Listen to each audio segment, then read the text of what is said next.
We've all heard that your super is your money, but sometimes it doesn't feel like that.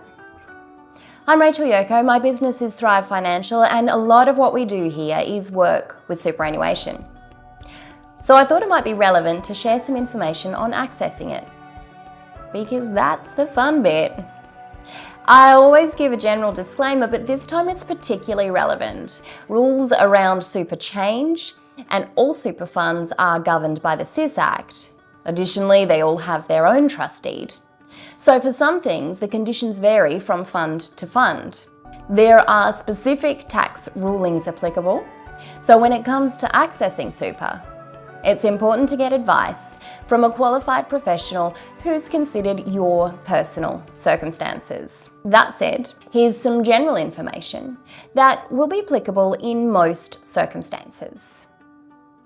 After you're 60, funds are received tax-free, whether from a pension or superannuation. Before 60, you'll likely pay tax. That might be unexpected and seem unfair, but remember, superannuation money receives preferential tax treatment. So this ruling aims to equalise the tax benefits you've received along the way because you've accessed your funds before the intended timeframe. Putting special circumstances like incapacity, financial hardship, or recent COVID rulings aside, you'll likely need to wait until you reach your preservation age. Here's a link to demonstrate what that is.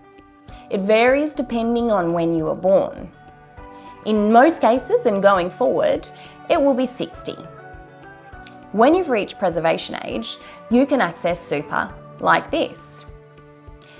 If you've retired, if you set up a transition to retirement strategy, though there are restrictions on how much of your super you can access this way, or if you've finished up with an employer. This one's the one that makes access more flexible once you reach 60.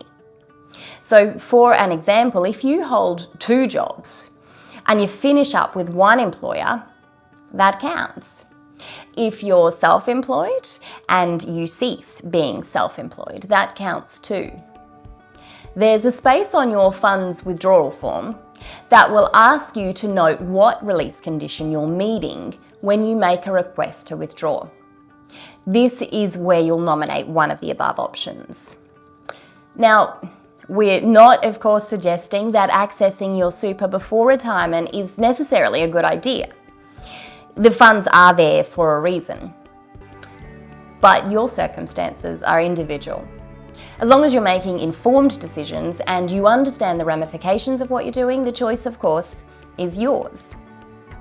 Hopefully you found some of the above useful.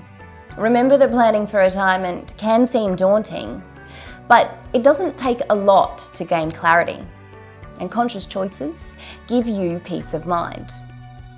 Your super is your money. Understanding how it works puts you in control. If you'd like help making sense of super, seeing a financial advisor is a great place to start. We'd love to help you.